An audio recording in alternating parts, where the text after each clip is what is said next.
最新一代的 iPhone 15刚在广告的时候，马上就被荧幕上醒目的山头给吸引住了目光。没错，它就是我们这一次的主角 Sassolongo。身形独特，犹如 Val Gardena 里的一座城堡，山脚下还有着宛如迷宫的 Città dei Sassi。Val Gardena 最具特色也最刺激的缆车也在这边。攀岩、越野车、飞行伞更是这边热门的户外运动。漫步其中，你还能看见另一侧美丽的 Sella Group。准备好认识它的魅力了吗？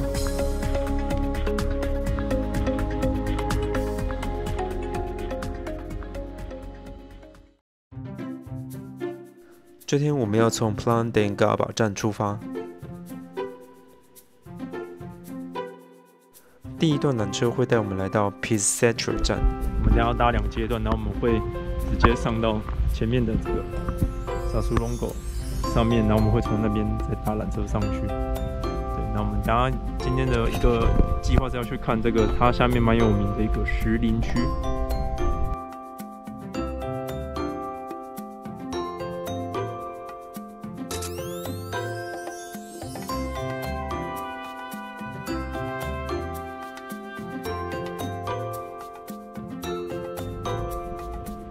刚刚这个缆车最特别的地方，它其实是设计给那个越野车玩越野车的人下坡的时候，所以他们的缆车上面有那种可以挂脚踏车送上去。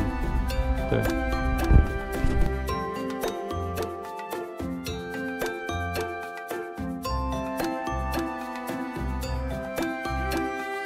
从 Gran Paradiso 站走 Trail 526C 到 Passo Sella。这条路线跟越野车路径有部分是重叠的。Dolomiti 真的是户外运动的圣地。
高墙，气势惊人。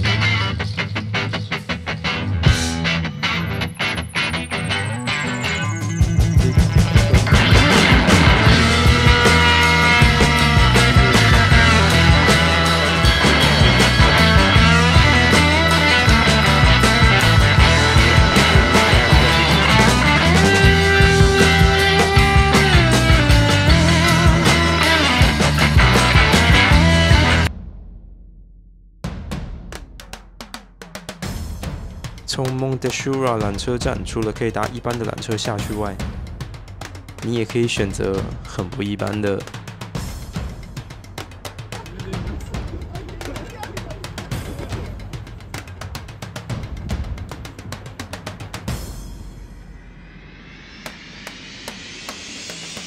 10几分钟的缆车下山行程瞬间就结束了。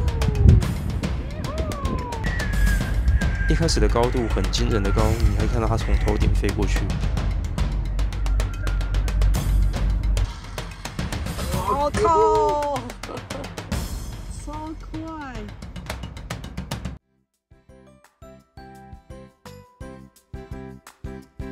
我们现在从山上要搭第2段缆车 Montepana 下山。这段缆车就比较像滑雪场那种简易缆车。一路向下，你可以看到整个 Santa Cristina 小镇的风景。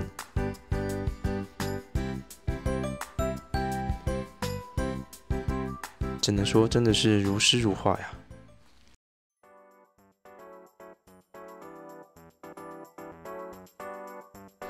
Paso-Sela 有着独一无二的直立式缆车，上个缆车你还要小跑步。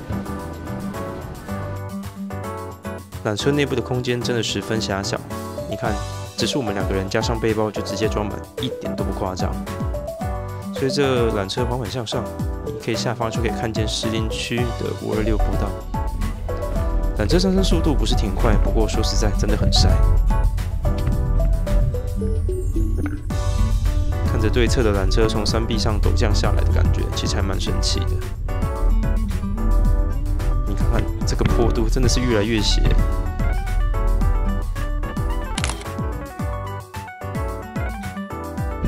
缆车站出来就是山顶的山屋。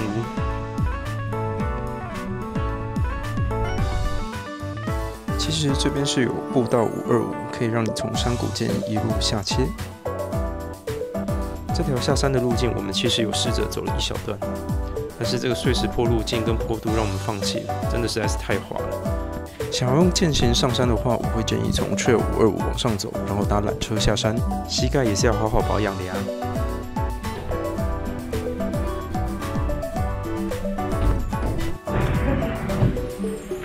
准备换我们啦！工作人员会帮你推上车或把你拉上去。拜拜 ，Thank you。下山的时候才发现有蛮多人是用走的上山。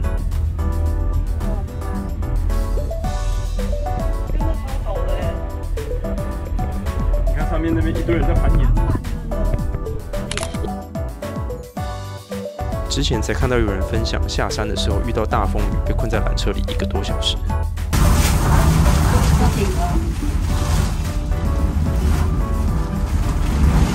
下缆车也是蛮紧张的，首先你要背对缆车，然后工作人员会把你抓下来。那真的有需要，他们其实也是会减速让你安全下车。那么以上就是贵大要跟大家分享的内容啦。Sasonongo 真的是座很特别的山，不用多说的美景，还有各式各样的休闲活动。如果有机会来玩的话，别忘了留些时间好好认识它哦。我是贵大，那我们下部影片见喽，拜拜。